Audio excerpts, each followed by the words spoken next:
So New Year's is right around the corner, and I know a lot of you are going to have a big goal of either wanting to gain weight, lose weight. Happens every year. There's a wave of New Year resolutions that are typically around like the gym and just fitness in total. Various fad diets, various different like, hey, try these workouts, do all this stuff. And I think that it's overcomplicated. So I'm gonna take a little bit of time here to show you guys the simplest, most basic, it's just math way to follow your fitness goals, i.e. Weight loss or weight gain. It's very easy. Full disclaimer, I have no degrees. I have no certifications. I have just lost 150 pounds plus on my own, and I've helped a few different friends lose about 50 to 100 pounds as well. I've been doing this for about 10 years. I've practiced a lot on my own body, and this is it's just math. It's very quite literally just math. As long as you don't lie to yourself and don't lie to this calculator, it will work. I have no doubts about that. You just have to be honest. If you're lying at any point in time on this, you're just lying to yourself. No one has to know these numbers. So the very first thing we're going to do is we're going to go to a TDE calculator, which is just a total daily energy expenditure calculator. This is basically the number of calories that your body needs to operate to basically maintain at the weight that it is with your exercise level, your job level, what you would use just to like literally walk the trash out. The very first thing you're going to do is you're just going to go to Google and you're going to type in TDE calculator. This is quite literally TDEcalculator.net. I'll link it below. I think that's like the first one that came up for me. This is the one I typically use when I kind of just check and see where I'm at depending on what my goals are. It's very, very simple. Step 2, what you're going to do is you're just going to fill it out. It's very, very basic. Be serious. If you are taking the time to do this, no one has to see this information except for you. It's not gonna immediately go on your Facebook and tell all your friends, oh, Stacy's 37 years old weighing 200 pounds and she has this, like it doesn't matter. Fill this out how you need to fill this out. So I'm gonna fill it out for myself. I'm a male, I am 30 years old. I weigh about 225 pounds. I am 5'9". This is the part that you have to be the most serious on. If you have, let's say, your job as a teacher, you definitely have a sedentary job. If you are sitting behind a desk all day, you probably have a sedentary job. A lot of people think, oh, hey, I go to the gym 3 days a week. I run on the treadmill, yada, yada, yada. To put it in an example, my job starts super early. It's very labor intensive. I work retail, so I'm constantly stocking shelves. And today at 6:24, I have walked about 13,000 steps.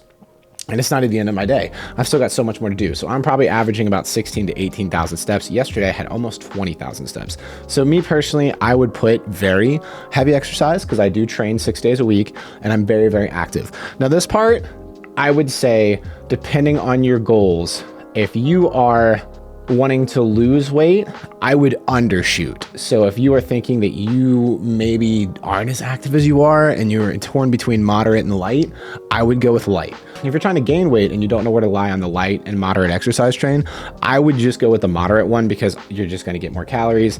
And if you're trying to bulk anyways, it's fine because we can adjust those posts. So me personally, I'm going to do heavy exercise, and then it has a body fat percentage thing, but we're pretty much going to just ignore that for now. You don't need it. I've never once used it. I want to know what my body fat percentage is and hoping to find out that next year by finding a place that can do a DEXA scan. But until then, that's no mystery to me. So just to calculate, now this is a lot of information and a lot of people are going to be intimidated. You can read it. You can do whatever you want. The very first thing a lot of people are going to see is this BMI score thing. I hate the BMI scale. Like, for example, you guys know my stats. I'm 225 pounds, 5'9", 30 years old. Looking at my physique, I don't think I'm obese, but it's a flawed system in my mind. So we're going to ignore that. Who cares? We're here to improve ourselves. We're here to get better this year. Doesn't matter. The big number that we want to worry about is your calories per day. So this is 3,400 calories. So basically that is how many calories I'm allotted a day to stay exactly where I am. Of course, obviously, water weight's going to fluctuate a pound or two a day. But if I eat 3,400 calories a day, that is my maintenance calories. So that being said, if I'm trying to lose weight or trying to gain weight, this is the number that we're going to manipulate a little bit. So for me personally, I'm cutting right now. So I would shave off 500 calories to start. and that would take me to 2,900 calories. So I'm gonna shave off the 500 calories and I'm gonna have 2,900 calories a day. And what I'm gonna do is I'm gonna typically do this for 2 to 3 weeks and see kind of where it lies. The thing is, at the start, you are going to either A, drop a bunch of weight if you're serious about it, or gain a decent amount of weight because your body's not gonna be used to doing what this is. If you're losing weight, you might drop a lot of water in the first week or two, so you'll see like an 8 to 10 pound loss. Or if you're trying to gain weight, which I never really do, but you should see a direct fluctuation. But as long as you're consistent, it will slow down. That being said, I typically go for the adjustment period about 2 to 3 weeks to see what happens. If you are dropping weight way too quick, then you know that you need to up your calories a little bit more, maybe 30, maybe 3,000, maybe 3,100. If you're not dropping weight near as much as you think, maybe some of the exercise levels were not where they should have been, or maybe your body's just a little bit different, then you need to adjust them further down. Maybe take them to 2,800, 2,750. I usually go in about 150 calorie interval just to like see what's gonna happen. Step number 3, you're gonna download a calorie tracker app of your choice. There's plenty of free ones out there. There's MyFitnessPal, Chronometer is I think one. I personally am using Avatar Nutrition just because I'm giving it a shot. I kind of like them. They're good people. One of my good friends recommended them. It is a paid service though. Like I said, there's a plethora of frees. This website's free too. But you're going to just download a calorie tracker app. Once you make an account, you sign in, it's going to have you go through a couple things. It actually is going to have you probably do a survey very similar to this and give you a recommend number. I personally don't like those ones. There's one, like the Avatar Nutrition one actually had a really good baseline for me. And the best part is, as long as I'm serious with the Avatar Nutrition app, it did adjust accordingly. Like if I was gaining weight too fast, or if I wasn't losing weight fast enough, or I was losing weight too fast, it did adjust it automatically for me. And the cool thing too is it has like a little tracker too that you can kind of use as an image to say, hey, this is what my body looks like. You're gonna get a macro tracker app and you're gonna plug these in for your day. Plain and simple. Stick to it for 2 to 3 weeks at a time. And then as long as it's working, continue doing it. If there needs to be a little bit of adjustments, just go into your little macro tracker app, edit it about 200 to 150 calories, either up or down or stay the same, and then continue to do it until you stall, because you eventually will stall. It's always just gonna how it works. Your body's gonna adjust. The lower your body is, the less calories it's gonna need to eat. The higher your body is, the more calories you're gonna need to eat. Just kind of goof around with it for a little bit. I promise guys, is so much easier than it seems to be. You don't have to follow all the fad diets. In fact, I don't encourage to follow any of the fad diets, whether it be the carnivore, the keto, the Atkins, unless it is something that you definitely want to do, because those are lifestyle commitments. Say you do the keto lifestyle and you stick to the higher fat content and lower carbs.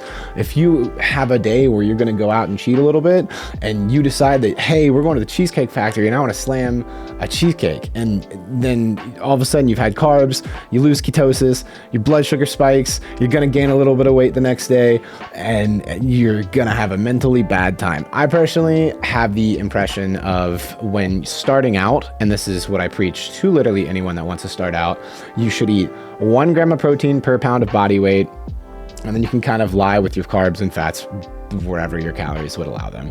But just make sure you're eating plenty of protein. Yeah, I think that's pretty much the basics of what you'll have to do. A lot of people are intimidated by how tough it can be to get into the fitness scene. So just mess around with it, try to enjoy it. That is the biggest thing that I will advise, is try not to make this a chore. When I first started my journey being 400 pounds, I thought the idea of losing weight was the worst thing in the world. I thought I was gonna have to just be a professional marathon runner and that was the only way to do it. Boy, was I wrong. This is quite literally just numbers. The way I view it, let's say my 2,900 calories, right? Let's pretend that every day I have $2,900. So I wake up, I have $2,900 to spend however I want to spend it. At the end of the day, I'll go to sleep, I'll wake back up. Guess what? I have a fresh 2,900 calories. The only problem is I can't go over that 2,900 calorie budget. So why not try to spend all 2,900 calories in one day? And it's kind of like, it's gonna sound weird, and maybe you guys will understand it too, but it's kind of like a game, because then I'm like, ooh, what can I squeeze in here? What can I do there? What can I like, ooh, can I adjust this a little bit? And it's just, that's how I've kind of made it in my own mind. Just the biggest thing is try to have fun with it. Do the things you like. If you don't want to run, don't run. go lift some weights. If you don't want to lift some weights, then find some kind of like cardiovascular thing, or maybe you like Olympic lifting, or maybe you want to start doing calisthenics, but definitely dabble in different niches that would suit you. Because I don't like running. I would rather spend 45 minutes on a Stairmaster than have to go run 3 miles. It's just not my thing. Hurts my knees, whatever it is. But hey guys, it's the beginning of the year. I know a lot of you are going to have these New Year's resolutions, and I think that you guys are going to really be proud of yourself if you actually follow this advice. Like I said, I'm not a professional. I don't have the certificates or anything along those lines, but I do kind of know what I've been doing for the last few years, and it's been working for me. So I think it'll work for you guys as well. I hope you guys have enjoyed watching. If you guys would like a breakdown on macro apps, or like, I guess, help on trying to put together some kind of split, let me know in the comments below. Leave a like, subscribe if you enjoyed the content, and I hope you guys succeed in your fitness goals for the year 2025. Thank you so much for watching. I love you guys. Don't forget to text me when you get home, and have a good day.